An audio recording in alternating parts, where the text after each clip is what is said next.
పిల్లల అక్రమ రవాణా విక్రయాల్లో విజయవాడ నుంచి ఢిల్లీ వరకు పలు దశల్లో నిందితుల మధ్య సంభాషణలు నడిచాయి. రెగ్యులర్ కాల్స్తో పాటు వాట్సాప్లోనూ తరచూ సంభాషించుకున్నట్లు ఆధారాలు లభించాయి. బెజవాడకు పిల్లల్ని తెప్పించేందుకు ఉత్తరాది ముఠాలతో డీల్ కుదుర్చుకునేందుకు ప్రధాన నిందితురాలు సరోజిని వందల సార్లు ఫోన్ చేసినట్లు పోలీసులు గుర్తించారు. ఆమెకు చాలా కాల్స్ వచ్చాయి. సాంకేతిక విశ్లేషణలో ఈ అంశాలు వెలుగులోకి వచ్చాయి.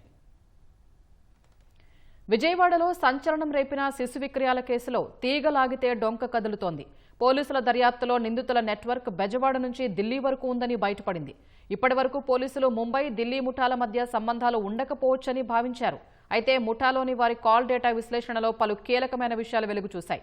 2 గ్యాంగులకు సంబంధాలు ఉన్నట్లు వెల్లడైంది. ఈ 2 ముఠాల్లోని కిరణ్ శర్మ, ప్రియాంక, భర్తీ, సతీష్, అనిల్, కవిత, నూరి, కాజల్ తరచూ ఫోన్లలో మాట్లాడుకున్నారని వెలుగు చూసింది.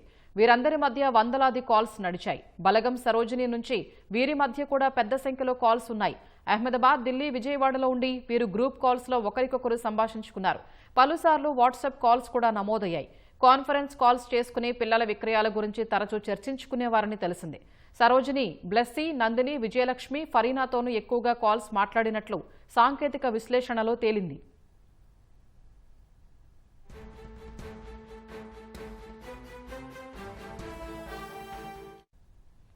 విజయవాడలో నమోదైన 4 కేసుల్లో అరెస్టైన నిందితులకు సంబంధించిన నేర చరిత్ర, పాత కేసుల గురించి వివరాల్ని పోలీసులు సేకరిస్తున్నారు. వీరి నుంచి సేకరించిన వేలిముద్రల ఆధారంగా దేశవ్యాప్తంగా ఇంకా ఏ స్టేషన్లలో వీరిపై కేసులున్నాయో పరిశీలిస్తున్నారు. ఇంకా ఎక్కడైనా నేరాలకు పాల్పడ్డారా అనే కోణంలో చూస్తున్నారు. ఈ పరిశీలనలో పలు పాత కేసులు బయటకొస్తున్నాయి.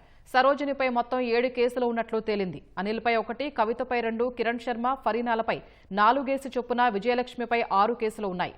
విజయవాడకు చెందిన శారదపై దేశవ్యాప్తంగా పలు కోర్టుల్లో చాలా పీటీ వారెంట్లు పెండింగ్లో ఉన్నాయి. ఈమెను యూపీలోని హర్దోయి జైలు నుంచి తీసుకొచ్చి విజయవాడ కోర్టులో హాజరుపరిచారు.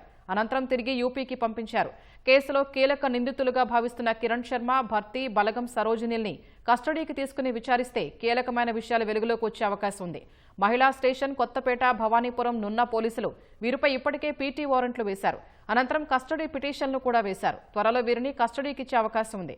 అహ్మదాబాద్, ముంబై, ఢిల్లీ వెళ్లే ప్రత్యేక బృందాలకు ఫారిన్ పాస్పోర్టులు జారీ అయ్యాయి. మిగిలిన నిందితుల కోసం పోలీసు బృందాలు 2 రోజుల్లో వెళ్లనున్నాయి.